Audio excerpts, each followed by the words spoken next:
দাদা, আপনাকে আমি সাংসদের ভিডিও দেখালাম, মানে বঙ্কিমচন্দ্র চট্টোপাধ্যায়কে নিয়ে তিনি কি বলছেন, কি বলবেন? দেখুন, আমি আপনি যেটা দেখালেন, আম, ওনাকে এর আগেও প্রচুর দেখেছি। উনি খুব প্রচলিত, চর্চিত একজন মানুষ।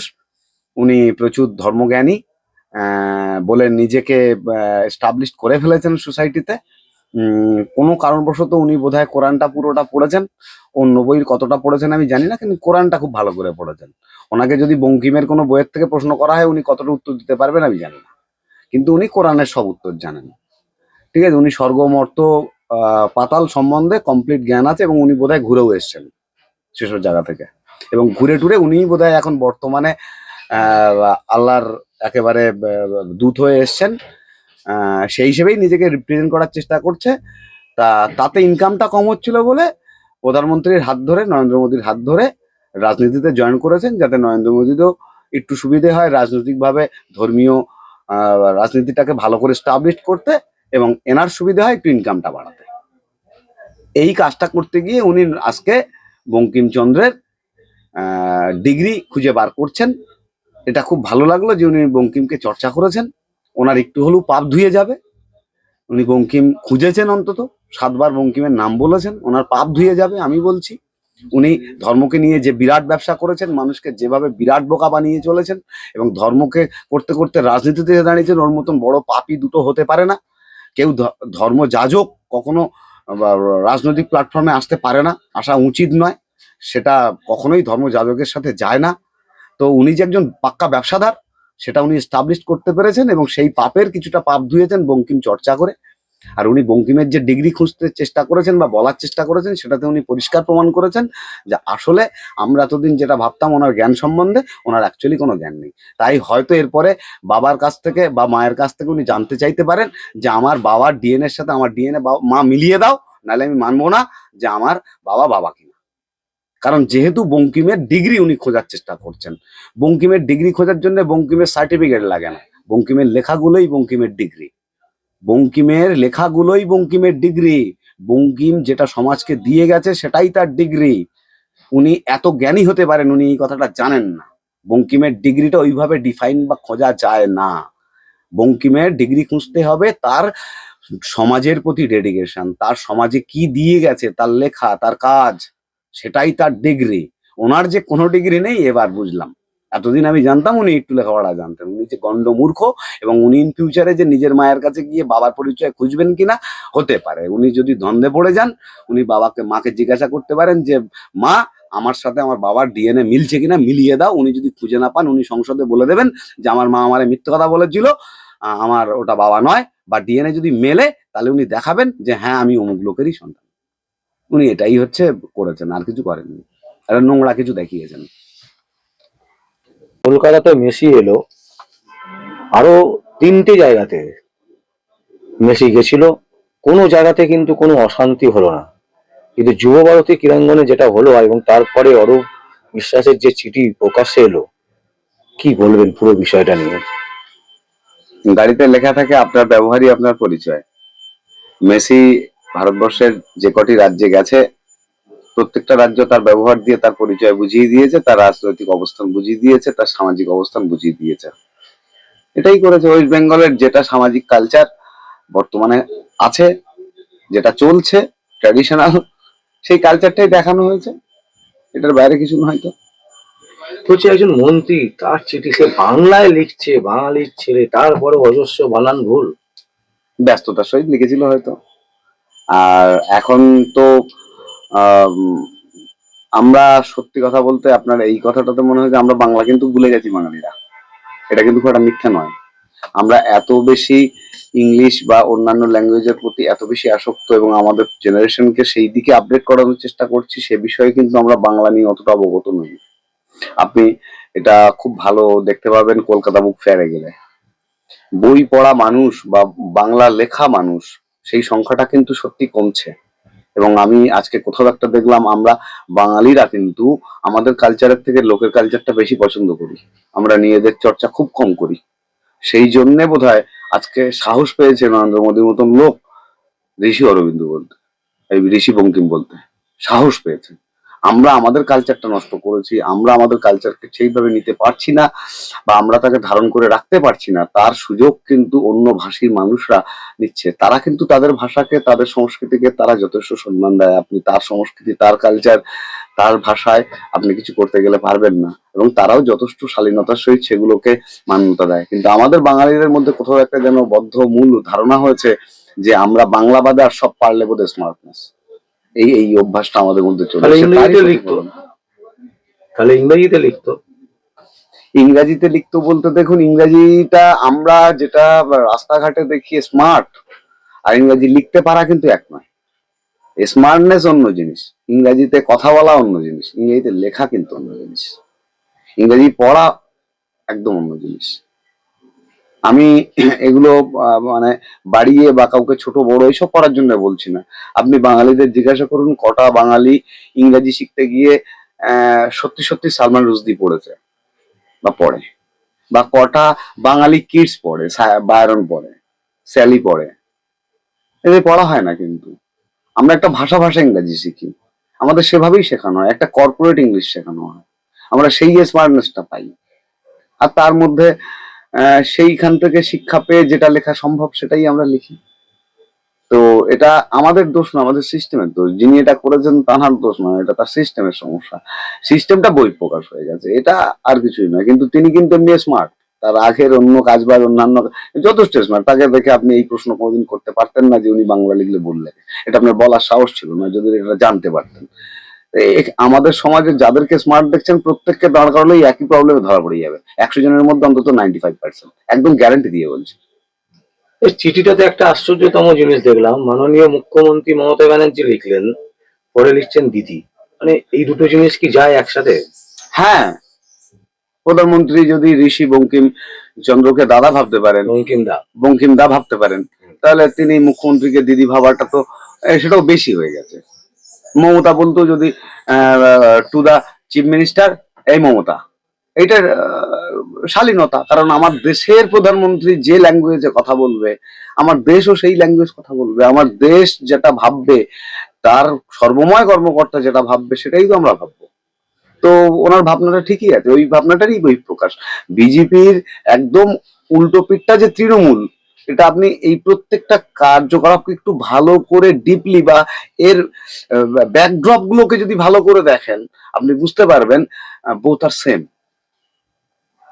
তো সেটারই বহিঃপ্রকাশ। সংসদে একটা আলোচনাতে দেখলাম যে সেখানে বলা হচ্ছে বঙ্কিমচন্দ্র চট্টোপাধ্যায় বিএ পাস করেননি।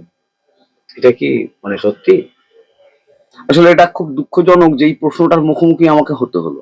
আমি বাঙালি হিসেবে আমি এটা লজ্জাবোধ করছি যে আমাকে এই প্রশ্নটার মুখোমুখি হতে হলো, বঙ্কিমচন্দ্র মাধ্যমিক পাশ কিনা। আসলে যিনি বা যারা, যাদের কোনো কর্মকাণ্ডে আজকে এই প্রশ্নটা সমাজে উঠেছে, এই সমাজটা যে আরো 10 বছর বা 50 বছর পিছিয়ে গেছে এই প্রশ্নটা তার প্রমাণ। বঙ্কিমচন্দ্রের কতদূর এডুকেশন, রবীন্দ্রনাথ তার কতদূর এডুকেশন, নজরুলের কতদূর এডুকেশন, এইটা যে সমাজ আলোচনা করতে শুরু করে, আর সেটা যদি বাঙালি সমাজ হয়, আজকে যদি অন্য ভাষার সমাজ হতো বা রাষ্ট্র হতো, আমি এই দুঃখ বা কষ্ট পেতাম না। আজকে আমার বাংলায় বসে আপনি সেই বঙ্কিমের বাংলায় বসে বঙ্কিমের পাশ আপনি জানতে চাইছেন, মানে আপনি সংসদে চিৎকার চেঁচামেচি করে রীতিমতো ডকুমেন্ট সাবমিট করছে। এটা এটা খুব খারাপ লাগবে। তাহলে খারাপ ভাষায় বলতে হবে আপনাকে, বাগদি পাড়ায় আসুন। আপনি আপনি একদিন আমার বাগদি পাড়ায় বসে আমার একটা ইন্টারভিউ নিন, আমি বাগদিদের মতন হয়ে ইন্টারভিউ দিই। আমার বলাটা বোধহয় কোনো প্রজাতিকে বলা হয়ে গেল, আমি সেরকম ভাবে বলতে চাইছি না। বাগদি মিনস আমি এটা বলতে চাইছি এরকম একটা কালচারকে, মানে আমি শব্দটা দিয়ে যেটা বলতে চাইছি যে স্ট্যান্ডটাকে, ওই রকমের স্ট্যান্ড হয়ে গেছে আমাদের এখন লোকসভা বিধানসভাটা। আগে লোকসভা বিধানসভায় কারা যেতেন আপনি একটু ডিফাইন করুন, একটু দেখুন। আর এখন কারা যায়? আগে যেত যারা, তারা সেই স্ট্যান্ডের মানুষ যারা সমাজের প্রতি দায়বদ্ধতা নিয়ে সমাজের আইন শৃঙ্খলা এবং অন্যান্য ব্যবস্থাকে সঠিক সুস্থ পরিকাঠামো থেকে উন্নততর করার জন্য যেত।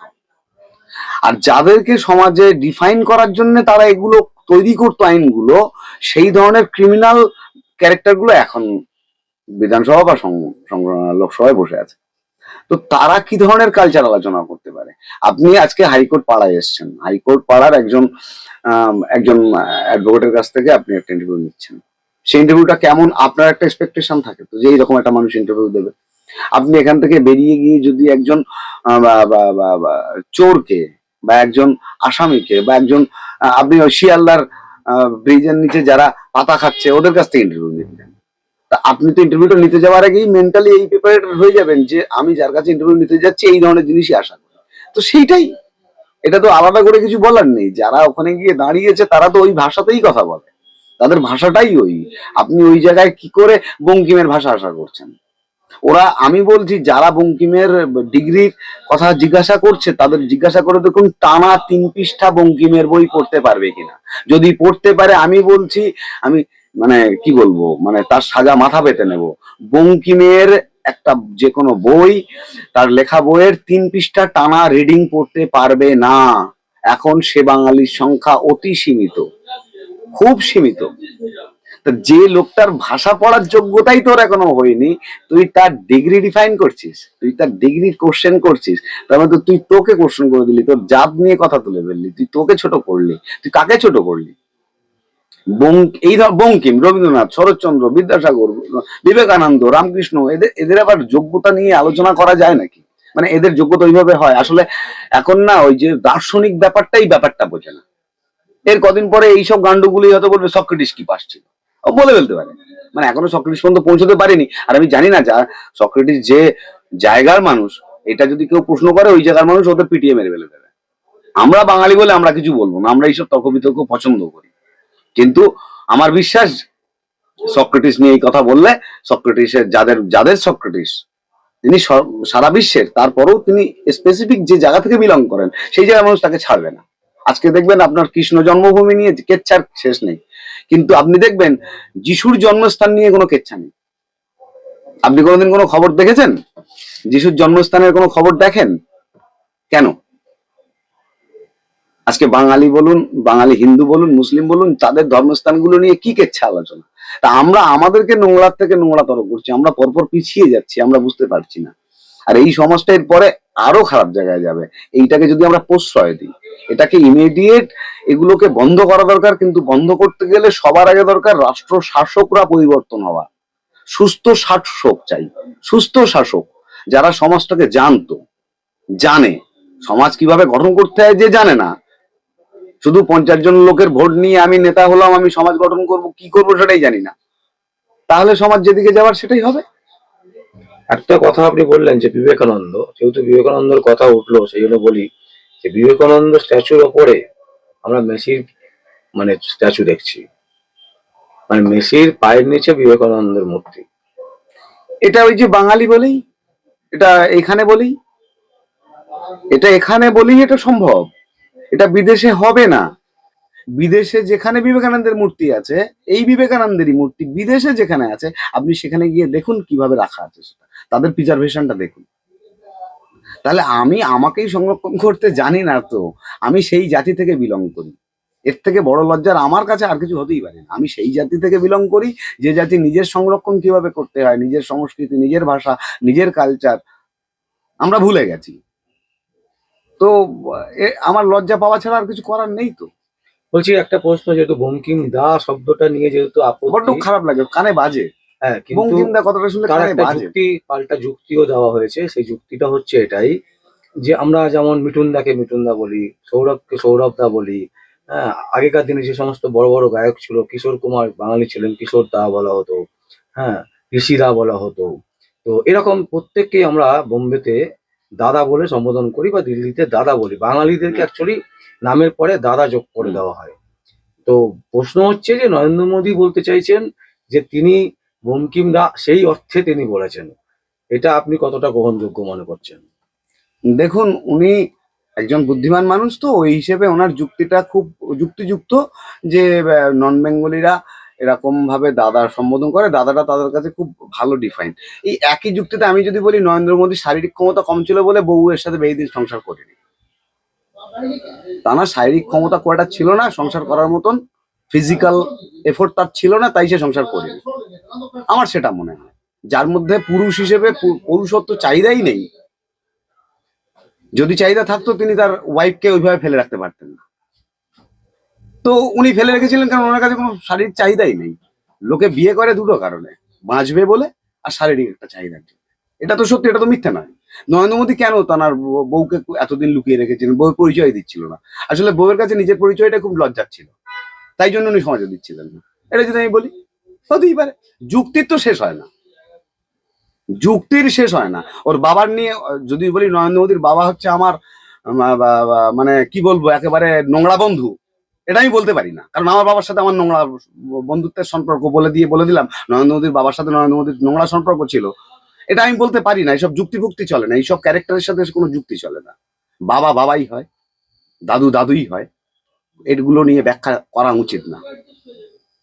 উনি ধর্ম রাজনীতি করেন, উনি এত বড় দেশের একজন প্রধানমন্ত্রী, তিনি এই ধরনের বোকা যুক্তি কি করে দেন আমি বুঝি না। আর সেই যুক্তিটা সমাজ কি করে নেয় আমি বুঝি না। এটা আমার কাছে মনে হলো, আজকে সেই কথাটা আপনাকে বললাম। নরেন্দ্র মোদী শারীরিকভাবে অক্ষম ছিল, তাই সে স্ত্রীর সাথে সংসার করেনি এবং তার স্ত্রীকে লুকিয়ে রেখেছিল এতদিন। সেই কারণেই উনি বঙ্কিমকে দাদা বলতে পেরেছেন, কারণ ওনার কাছে সব ক্যারেক্টারই দাদা আর দিদি। ওর বেশি সম্পর্ক এগোতে ক্ষমতা তার নেই, অন্য সব ক্ষমতা থাকতে পারে, উনি শারীরিক অক্ষম, এটা আমার মনে হয়েছে।